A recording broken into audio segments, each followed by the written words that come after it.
আজ আমি তোমাদের সঙ্গে যে টপিকটি নিয়ে আলোচনা করতে চলেছি সেটি তোমরা সকলে বুঝতে পেরেছো। সেটি হচ্ছে তোমাদের ডিএভি মডেল বা পাবলিক স্কুলের ক্লাস 10 এর সংস্কৃত মনিকা পাঠ্যপুস্তকের যে সংস্কৃতে তোমাদের চতুর্থ পাঠ আছে, যার নাম হচ্ছে আজ্ঞা গুরুনাং হি অবিচারণীয়া। এই পাঠ্যাংশটি নিয়ে আজ আমরা আলোচনা করব এবং বঙ্গানুবাদ সহ তোমাদের ভালোভাবে বোঝানোর চেষ্টা করব। ভিডিওটি শুরু করার জন্য তোমাদের সকলকে আরো একবার আমার তরফ থেকে অসংখ্য ধন্যবাদ জানাই।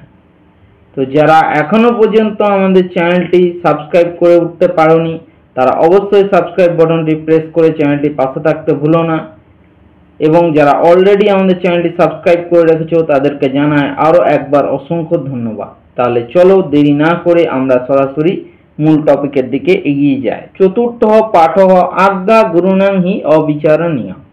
এই লাইনটার মানে কি আমরা প্রথমে জেনে নেব। আজ্ঞা গুরুনাং হি অবিচারণীয়। গুরুনাং মানে গুরুদের বা গুরুর, আজ্ঞা মানে আদেশ বা উপদেশ, হি মানে অবশ্য, অবিচারণীয় মানে বিচার করা যায় না। মানে গুরুর আদেশ বা আজ্ঞা কখনোই বিচারযোগ্য হয় না, মানে গুরুর আদেশকে কখনোই বিচার করা যায় না।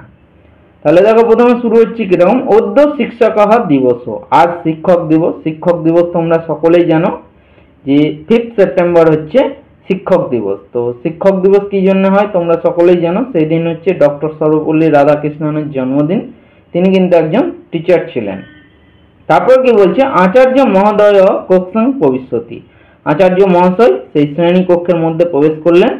শিষ্যা গুরু বন্দনাং কুর্বন্তি। শিষ্যা অর্থাৎ স্টুডেন্টরা কিন্তু গুরু বন্দনা করলেন, অর্থাৎ গুরুকে সম্মান জানালেন।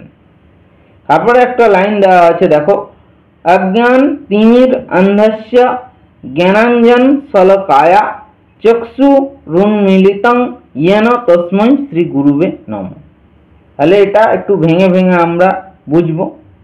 অজ্ঞান তিমির অন্ধস্য, ঠিক আছে, জ্ঞান অঞ্জন শলাকায়।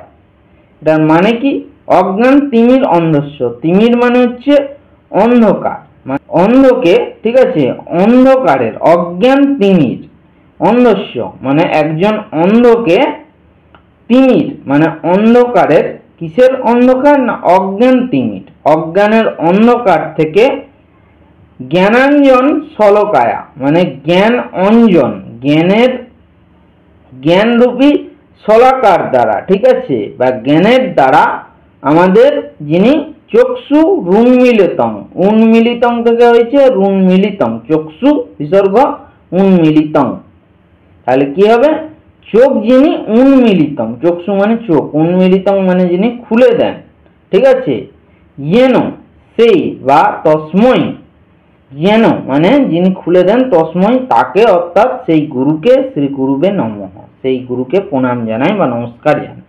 মানে যে গুরু একজন অন্ধকে, ঠিক আছে, অজ্ঞানতার অন্ধকার থেকে বের করে নিয়ে এসে জ্ঞানরূপী শলাকার দ্বারা তার চোখ খুলে দেয়, সেই গুরুকে প্রণাম জানায়। তারপর তাকে প্রথমে একটা কনভারসেশন আছে, আচার্য প্রবিশ্য প্রবেশ করে, শিক্ষক মহাশয় অহ মানে আহা, অতি মধুর স্বরহ অতি মধুর কণ্ঠস্বর, বৎসা মানে হে শিষ্যগণ বা হে শিক্ষার্থীগণ, ভবন্ত জানন্তি কিম অত্র কসময় প্রণাম ক্রিয়তে।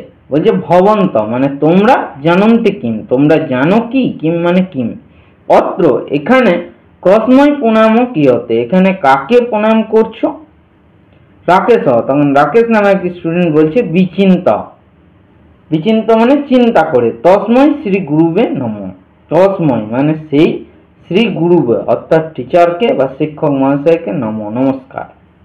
অত্র তু গুরুবে এব প্রণাম ক্রিয়তে, অত্র মানে এখানে, তু মানে কিন্তু, সেই গুরুকেই আমরা সবাই প্রণাম জানাচ্ছি। আচার্য তখন শিক্ষক মহাশয় বলছে শোভনম, বলছে খুব সুন্দর বা খুব ভালো। গুরু ইতি শব্দস্য কো অর্থ, বলছে গুরু এই শব্দটার অর্থ কি বা ওয়ার্ড মিনিং কি।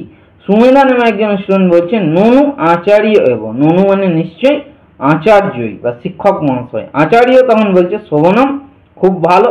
পরং ভবন্ত জানন্তি কিং গুরু শব্দস্য অন্য অপি অর্থা ভবন্তি।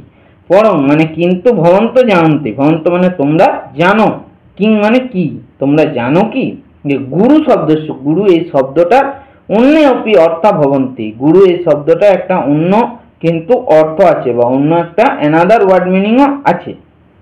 রিচা নামে একজন স্টুডেন্ট বলছেন কিং অস্য অন্য অপি অর্থা ভবন্তি বলছে কি এর অন্য অর্থ হয় তখন আচার্য তখন বলছে আম হ্যাঁ এর অন্য অর্থ আছে।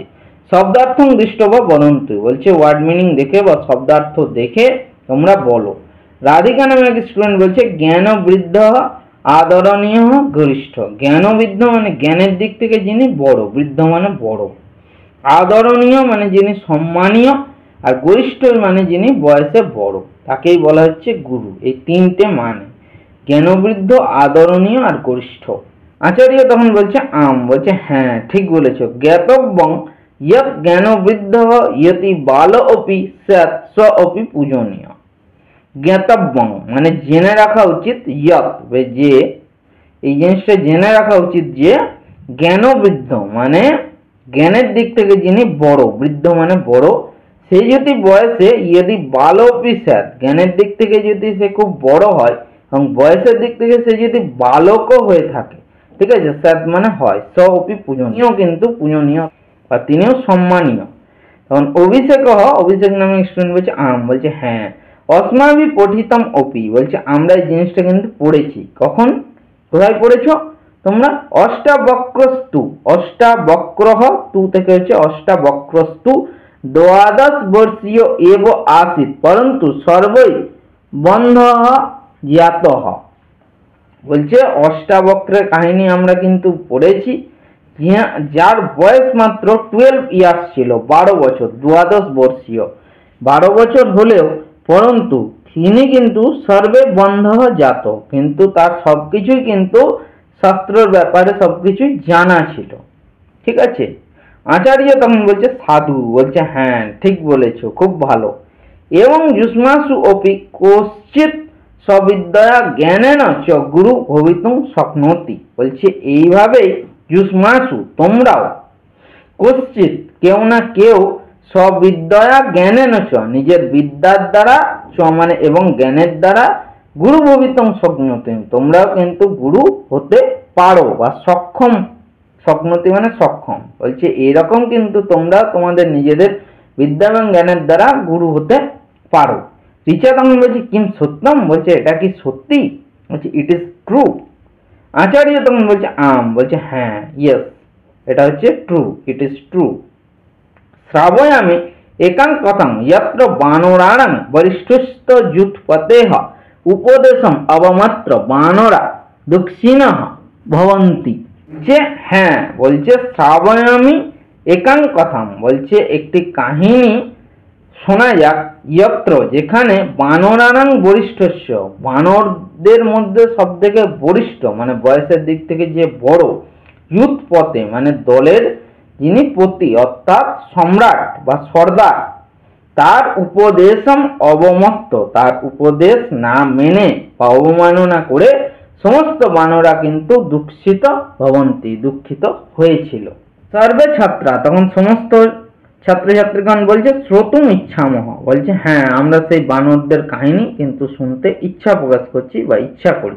এবারে তোমাদের মূল দেখো যে পাঠ্যাংশটা আছে সেটা শুরু হচ্ছে। এবারে দেখো তোমাদের মূল পাঠ্যাংশটা শুরু হচ্ছে আজ্ঞা গুরু নাম হি অবিচারণীয় কোস্মিংশ্চিত নগরে চন্দ্র নাম ভূপতি প্রতিবসতি স্ম কোস্মিংশ্চিত নগরে মানে কোনো একটা নগরে চন্দ্র নামে একটি ভূপতি মানে রাজা প্রতিবসতি স্ম বসবাস করতেন। তস্য পুত্রাহ বানর ক্রিয়রতা বানর যুতং নিত্যম এব বিবিধ ভোজ্য পদার্থ পুষ্টিং নয়ন্তি স্ম তস্য পুত্রা অর্থাৎ সেই রাজার পুত্রেরা বানর ক্রিয়রতা মানে বানরদের সঙ্গে খেলা করার সময় বানর যুথম সেই বানরদের দলকে যুথম মানে দলকে নিত্যম এব মানে প্রত্যেক দিনই বিবিধ ভোজ্য পদার্থ নানা রকমের ভোজ্য পদার্থ অর্থাৎ ভালো ভালো খাবারের জিনিস দিয়ে পুষ্টি নয়ন্তের সময় তাদেরকে কিন্তু পুষ্টি দিতেন বা তাদেরকে কিন্তু খুব সুস্বাস্থ্যবান করে রাখতেন।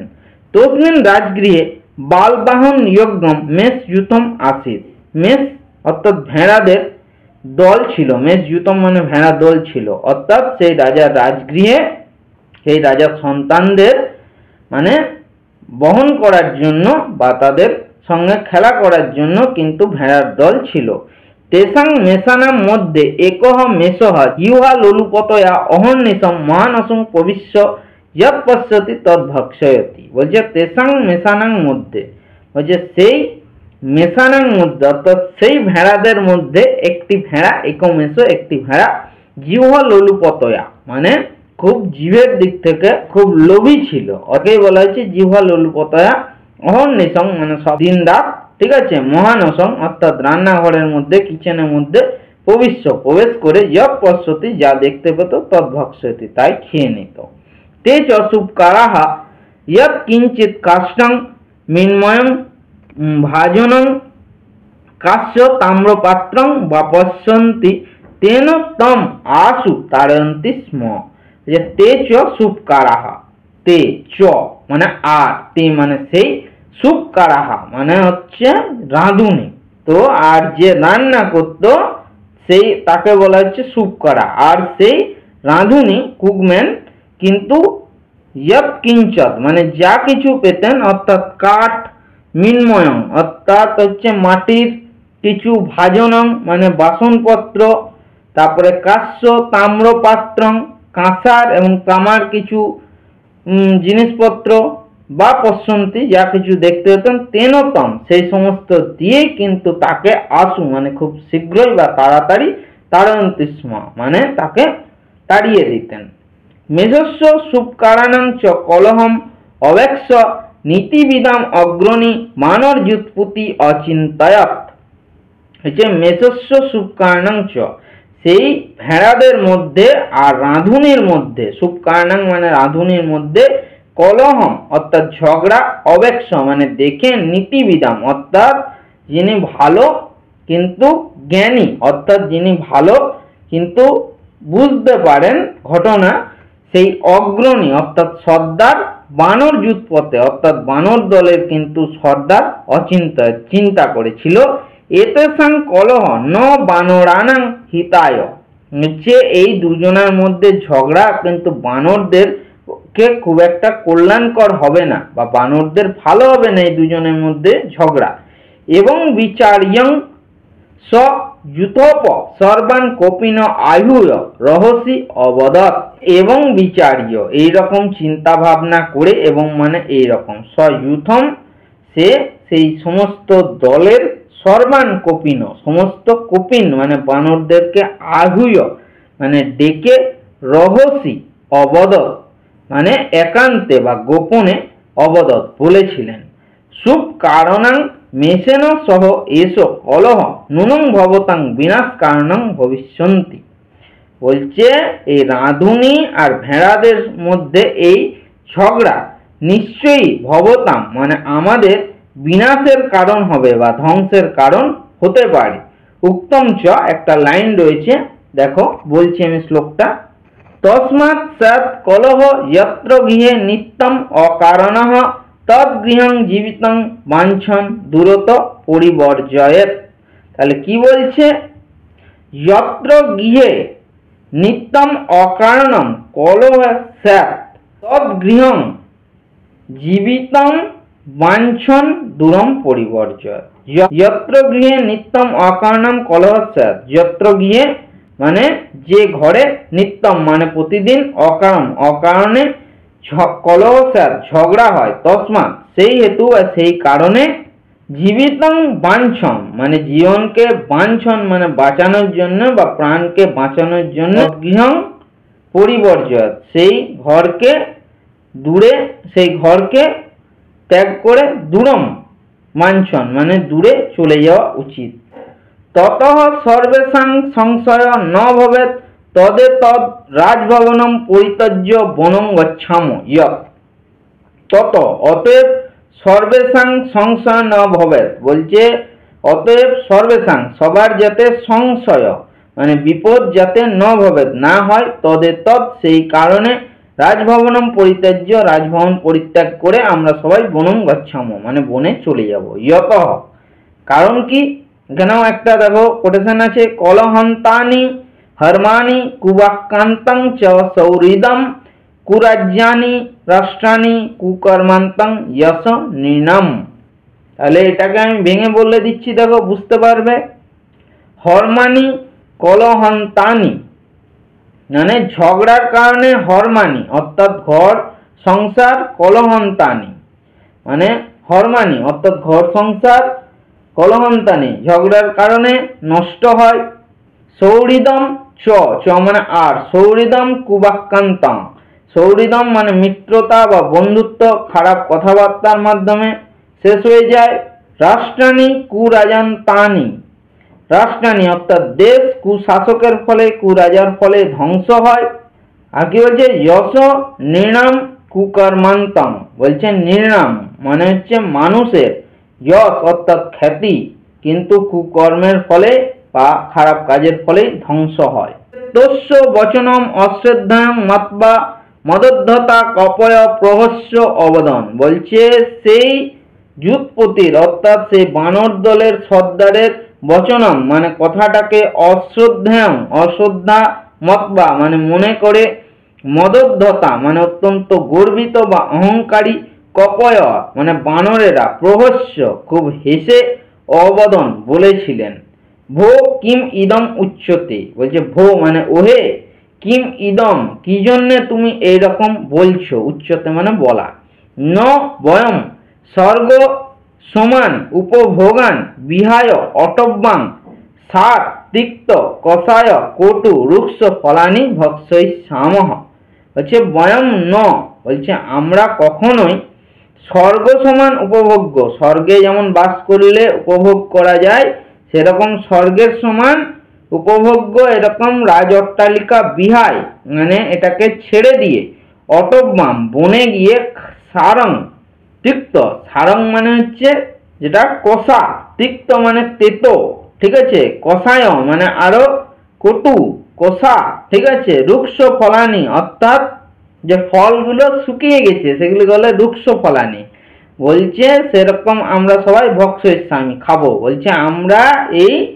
রাজগৃহের মধ্যে স্বর্গের সমান সমস্ত কিছু সুখভোগ ছেড়ে, অর্থাৎ আমরা কত ভালো মন্দ খেতে পাই সেই খাবারগুলোকে ছেড়ে দিয়ে আমরা বনে গিয়ে এরকম এরকম তেতো টক, ঠিক আছে, কষা কটু এরকম আমরা পুরনো ফল টল আমরা খাবো, এরকম আমরা কখনোই যাব না রাজগৃহ ত্যাগ করে, ঠিক আছে। তৎশ্রুত্বা শাস্ত্রু নয়ন যুৎপতিহ সগদগদম উক্তবান, তৎশ্রুত্বা সেই কথাটা শুনে শাস্ত্রু নয়নে চোখে জল নিয়ে বা অশ্রু নয়নে অর্থাৎ চোখে যার জল আসে, সেই যুৎপতি বানর দলের সম্রাট, সগদগদম মানে খুব মনে যারা দুঃখ পায় সেরকম ভাবে বলেছিলেন। রসনা স্বাদ লুব্ধা ইয়ম অস্য সুকস্য কুপরিণামং ন জানিথ, বলছে জিহ্বার বা মুখে তোমরা স্বাদ এইটা বুঝতে গিয়ে, ইয়ম তোমরা, অস্য সুখম এই সুখের, কুপরিণাম অর্থাৎ খারাপ দিকটা ন জানিথ বুঝতে পারছো না। অহং তু বনং গচ্ছামি, বলছে আমি কিন্তু বনে চলে যাচ্ছি। অত অন্যস্মিন অহনি সম্মেষ যাবৎ মহানসং প্রবিশ্যতি তাবৎ সুপকারেণ অর্ধজ্বলিত কাষ্ঠেন তাড়িত। অথ তারপর অন্যস্মিন অহনি অন্য আরেক দিন, সম্মেষ সেই ভেড়াটি, যাবৎ মানে যখন, মহানসং মানে রান্নাঘরের মধ্যে বা কিচেনের মধ্যে প্রবিশ্যতি প্রবেশ করলো বা ঢুকে পড়লো, তাবৎ তক্ষুনি, সুপকারেণ অর্থাৎ রাঁধুনি, অর্ধজ্বলিত কাষ্ঠেন মানে অর্ধেক জ্বলছিল এরকম একটি কাঠ নিয়ে সেই ভেড়াটিকে তাড়াতে গেল, তাড়িত মানে তাড়াতে গেল। উন্না প্রচুরহ মেষহ বহ্নিনা যাজল্যমান শরীরহ নিকট স্থানম অশ্ব সালাং ভবিষ্যতি, এই যে উন্না প্রচুর, উন্না মানে হচ্ছে লোম, ভেড়ার গায়ে প্রচুর লোম তাকে জানবে, সেই লোমযুক্ত মেষহ সেই ভেড়াটি, বহ্নিনা মানে আগুনের, জাজল্যমান শরীর মানে আগুন জ্বলছে, যেহেতু ওই কাঠটার মধ্যে আগুন লেগেছিল তার জন্য সেই লোমের মধ্যে, সেই ভেড়াটির লোমের মধ্যে গায়ের মধ্যে কিন্তু আগুন জ্বলে গেল নিকট স্থান অর্থাৎ খুব কাছাকাছি একটি অশ্বশালা অর্থাৎ ঘোড়াদেরকে যেখানে রাখা হয় অস্তাবল, সেই অস্তাবলের মধ্যে প্রবিশতি ঢুকে পড়লো ভেড়াটি। দাহ বেদনায়া চ ভূম লুঠতি, এবং শরীরের ব্যথাতে অর্থাৎ আগুন জ্বলে গেছে শরীরে, সেই ব্যথার ফলে সে ভূম মানে মাটিতে লুটিয়ে পড়লো। তস্য শীত প্রলুঠত তৃণেষু বহ্নি জ্বালা সমুত্থিতা, বলছে তস্য শীত অর্থাৎ তার গায়ের মধ্যে যে প্রলুঠত যে আগুনটা লেগেছিল তার ফলে অস্তাবলের মধ্যে যে তৃণসু যে ঘাসগুলি ছিল সেগুলোও কিন্তু বহ্নি জ্বালা অর্থাৎ আগুনের যে জ্বলছিল সেই আগুনের জালে সমুত্থিতা আরো কিন্তু আগুনগুলো শুকনো ঘাসের মধ্যে ধরে গিয়ে আরো কিন্তু আগুন খুব বেড়ে গেল। তারপর দেখো কি আছে, ইয়াল মালাকুলা অস্যা প্রাণ ত্রাণায় ইতস্তত অধাবত। ইয়াল মালাকুলা মানে আগুন ধরেছিল, সেই আগুনের জ্বালায় কিন্তু খুব আকুল হয়ে, ঠিক আছে, অস্যা মানে সেই ঘোড়াগুলো কিন্তু প্রাণ ত্রাণায় নিজেদের জীবন বাঁচানোর জন্য ইতস্তত এদিক ওদিক অধাবন ছুটে পালিয়ে গেল। তেসু কেচিৎ দগ্ধা কেচিৎ অর্ধদগ্ধা কেচন চ পঞ্চত্তঙ্গতা। তেসু তাদের মধ্যে কেচিৎ কেউ দগ্ধা মানে আগুনে পুড়ে গেল, কেচিৎ অর্ধদগ্ধা কেউ আগুনে অর্ধেক পুড়ে গেল, কেচন চ আর কেউ কেউ পঞ্চত্তঙ্গতা একদম পুরোপুরি কিন্তু মারা গেল। দগ্ধা হয়সালাং বিজ্ঞায় স বিষাদ রাজা শালী হোত্র জ্ঞান বৈদ্যান আয়ুয় অপৃচ্ছাৎ হা দগ্ধা মে ঘটকা কথং রক্ষণীয়া সপদি উপায় ক্রিয়তাম তদা রাজবৈদ্য প্রবাচ।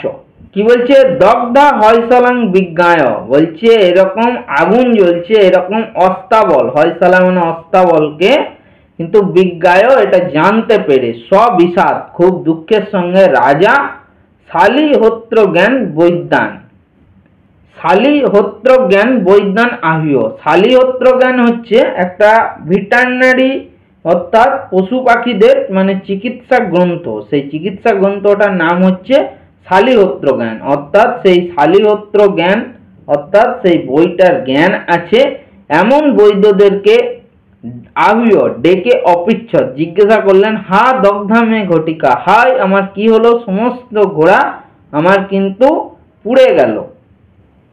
কথং রক্ষণীয়া কিভাবে আমি এদেরকে বাঁচাবো বা রক্ষা করব, সপদি উপায়া ক্রিয়তাং খুব তাড়াতাড়ি উপায় বলুন। তদা রাজবৈদ্য প্রবাচ, তখন রাজবৈদ্য অর্থাৎ রাজাদের যে ডাক্তার সেই রাজবৈদ্য প্রবাচ বললেন, কপিনাং মেদসা দোষ বহ্নি দাহ সমুদ্ভব অশ্বানাং নাশ মধ্যেতি তমহ সূর্যোদয় যথা। এই লাইনটা আমি দেখো একটু ভেঙে ভেঙে বলে দিচ্ছি। অশ্বানাং বহ্নি দাহ সমুদ্ভব দোষ কপিনাং মেদসা নাশ্যম অভ্যেতি যথা সূর্যোদয়ে তমহ। এটা মানে কি হচ্ছে, অশ্বানাং বহ্নি দাহ সমুদ্ভব, অশ্বানাং মানে ঘোড়াদের, বহ্নি দাহ মানে আগুনের ফলে যে শরীরটা সমুদ্ভব মানে জ্বলে গেছে, আগুনের ফলে যে অশ্বদের অর্থাৎ ঘোড়াগুলোর শরীরটা জ্বলে গেছে সেইটা, ঠিক আছে। কপিনাং মেদসা দোষ অর্থাৎ তার ফলে আগুনে যে জ্বলে গেছে তার ফলে যে দোষ অর্থাৎ ব্যথাটা, সে ব্যথাটা উৎপন্ন হয়েছে সেটা কিন্তু কপিনাং মেদসা নাশম অভ্যেতি অর্থাৎ বানরদের, মেদসা মানে বানরদের চর্বির দ্বারাই সেটা কিন্তু নাশম মানে পুরোপুরি মানে ভালো হয়ে যেতে পারে, বা সেই বহ্নি জ্বালাটা কিন্তু ধ্বংস হয়ে যেতে পারে অর্থাৎ খুব ভালো হয়ে যেতে পারে, ঠিক করে সেই জিনিসটাকে বলা হচ্ছে। যথা মানে যেমন, কি বলছে, সূর্যোদয় তম অভ্যেতি মানে যখন সূর্যোদয় মানে সূর্যের যখন উদয় হয় তখন তম মানে অন্ধকার কিন্তু ধ্বংস হয় বা বিনাশ হয়। তো সেটাই বলছে যে ঘোড়াদের যে শরীরটা জ্বলে গেছে আগুনের ফলে, সেটা শুধুমাত্র বানরদের চর্বির দ্বারাই সেই ব্যথাটা উপশম করা যেতে পারে বা ব্যথাটাকে ঠিক করা যেতে পারে। যেমন সূর্যের উদয় হলে অন্ধকার ধ্বংস হয়। তারপরে দেখো কি আছে, যথোচিতং ক্রিয়তাম ইতি রাজাদেশং শ্রুত্বা সর্বে ভয়ত্রস্তা কপয় অচিন্তয়ন। যথা উচিতং ক্রিয়তাম বলছে যা উচিত মনে হয় সেটাই করুন, এরকম আদেশ দিলেন রাজবৈদ্যদের রাজা। ইতি রাজাদেশং শ্রুত্বা, এইরকম রাজার আদেশ শুনে সর্বে ভয়ত্রস্তা কপয়া, সমস্ত ভয়ে সন্ত্রস্ত হয়ে বা খুব ভয় পেয়ে গিয়ে কপয় বানরেরা অচিন্তয়ন চিন্তা করেছেন। হা হতা বয়ম, হা হাই, বয়ম মানে আমরা সবাই, হতা এবার আমরা সবাই মারা যাব। অবধীরিতা অস্মাভি গুরুজন উপদেশহ, অস্মাভি মানে আমরা, গুরুজনপ উপদেশা অবধীরতা আমরা গুরুজনের উপদেশ অর্থাৎ আমাদের বানর দলের সর্দারের উপদেশ অবধীরতা অবমাননা করেছি বা শুনিনি। উক্তম চ সেই জন্য বলা হয় মিত্র রূপা হি রিপব সম্ভাষন্তে বিচক্ষণৌ ইয়ে হিতং বাক্যম উৎসৃজ্য বিপরীত উপসেবিনঃ। তাহলে এটা একটু ভেঙে বলি, ইয়ে হিতম বাক্যম উৎসৃজ্য বিপরীত উপসেবিন বিচক্ষণ মিত্ররূপা হি রিপব সম্ভাষন্তে।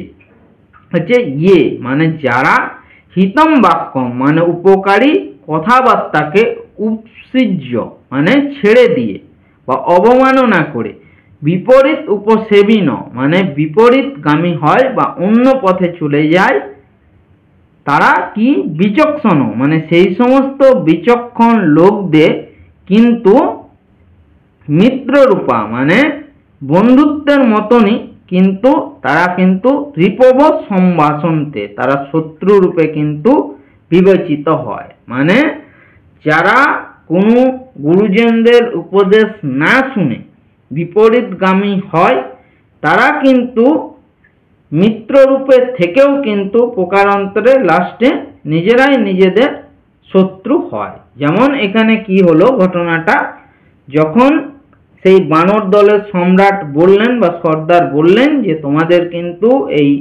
ভেড়াদের এবং রাঁধুনির মধ্যে ঝগড়াটা তোমাদের কিন্তু একদিন বিনাশের কারণ হবে। যখন তারা সেই গুরুর আদেশ অমান্য করলো, তখন কিন্তু এখন লাস্টে সেই বানর দলরা বুঝতে পারলো যে হ্যাঁ আমাদের ভুল ছিল, তখন যদি আমরা সেই বানর দলের সর্দারের সঙ্গে বনে চলে যেতাম তাহলে আমাদের আর এরকম জীবন নিয়ে চিন্তা করতে হতো না। সেই জন্যই গুরুদের আদেশ কখনোই অবমাননা করা উচিত নয়। সেই জন্য এই অধ্যায়টার নাম দেওয়া হয়েছে আজ্ঞা গুরুনাং হি অবিচারণীয়া, গুরুদের আদেশ অবশ্যই পালন করা উচিত। তো এখানেই তোমাদের এই চতুর্থ পাঠ্যাংশটি সমাপ্ত হলো। ভিডিওটি ধৈর্য ধরে দেখার জন্য তোমাদের সকলকে আমার তরফ থেকে আরো একবার অসংখ্য ধন্যবাদ জানাই।